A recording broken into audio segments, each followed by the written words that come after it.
আসসালামু আলাইকুম ওয়া রাহমাতুল্লাহি ওয়া বারাকাতুহু। আলহামদুলিল্লাহি ওয়া কাফা ওয়া সালামুন আলা ইবাদিহিল্লাযিনা ইসতাফা, আম্মা বা'দ।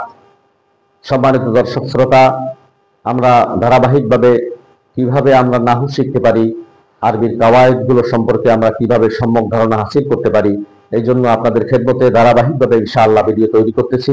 এগুলো যদি আমাদের প্রথম থেকে শেষ পর্যন্ত আমরা এগুলো চর্চা করি এবং এগুলো যদি আমরা আগ্রহের সাথে শুনি, আশা করি ইনশাআল্লাহ একজন মুক্তাদি, শুরু যে করেছে এমন ছাত্র, প্রাথমিক একজন ছাত্র ধারাবাহিকভাবে ধীরে ধীরে সে কঠিন নাহুর দিকেও চলে যেতে পারবে, গুরুত্বপূর্ণ বিষয়গুলো সে জানতে পারবে।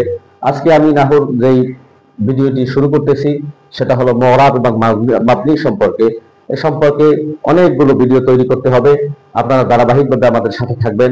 পরিবর্তন এবং অপরিবর্তনের দিক থেকে এসএম দুই প্রকার, অর্থাৎ কিছু এসএম আছে যেগুলো রফা নসব জর এই হালতে তার শেষ অক্ষরের পরিবর্তন হয়, এবং কিছু এসএম আছে মাবনি যেগুলোর শেষ অক্ষরে পরিবর্তন হয় না।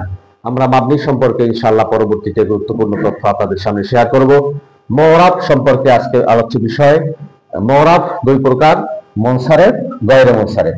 আমাদের নিবন্ধন পরীক্ষায় যদি আসে, অন্যান্য পরীক্ষায় যদি আসে যে মুরাব কত প্রকার, মুরাব দুই প্রকার, মুনসারিফ এবং গায়রে মুনসারিফ। মুনসারিফ এবং গায়রে মুনসারিফ।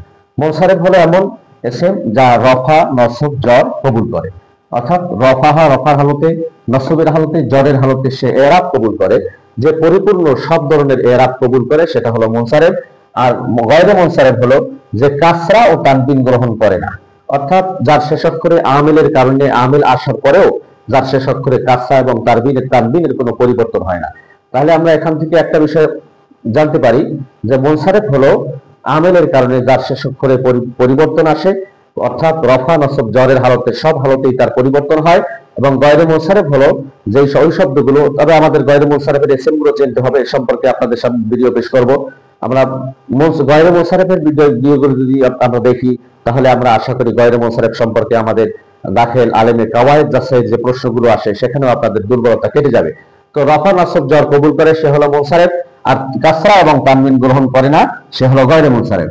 যেমন আমরা এই প্রথমে মুনসারিফের উদাহরণ দিয়েছি, জা খালিদুন, রফার হালতে সে দম্মা হয়েছে, রাআইতু খালিদান, নসবের হালতে ফাতা হয়েছে, মারাতু বে খালিদিন, এবং জরের হালতে কাসরা হয়েছে।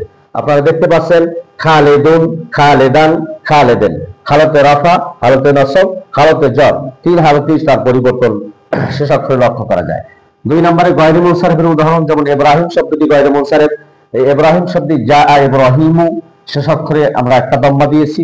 রাআইতু ইব্রাহিমা, শেষ অক্ষরে ফাতা দিয়েছি। মারারতু বি ইব্রাহিমা, এবং বা হরফে জর আসার পরে এ জায়গায় হালতে জর দিতে জের হওয়ার কথা ছিল, কিন্তু গায়রে মুনসারিফ হওয়ার কারণে সে গায়রে মুনসারিফ, সে কাসরা এবং তানবিন কবুল করে না, জেরও হয় না এবং দুই পেশ হয় না। এই যেমন ইব্রাহিমা, এখানে আমরা দুইটি জবর দেইনি, এবং ইব্রাহিমা এখানে আমরা একটা জবর দিয়েছি, হালতে জর দিতে সে জেরের জায়গায় জবর কবুল করেছে। সম্মানিত দর্শক শ্রোতা, আপনারা আমাদের এই ভিডিওর সাথেই সবসময় থাকবেন। সামনে আমরা ইনশাআল্লাহ এই গায়রে মুনসারিফ সম্পর্কে যদি আমরা জানতে পারি, মুনসারিফ সম্পর্কে আমরা অটোমেটিক জেনে যাব। অতএব গায়রে মুনসারিফ নিয়ে আমি 8 থেকে 10টা ভিডিও আপনাদের সামনে উপস্থাপন করব। ধারাবাহিকভাবে আপনারা শুনবেন, দেখবেন, ইনশাআল্লাহ আপনাদের গায়রে মুনসারিফের উপর সকল দুর্বলতা কেটে যাবে। আল্লাহ তাআলা তৌফিক দান করে, আমিন। মা আসসালামা। আসসালামু আলাইকুম ওয়া রাহমাতুল্লাহি ওয়া বারাকাতুহু।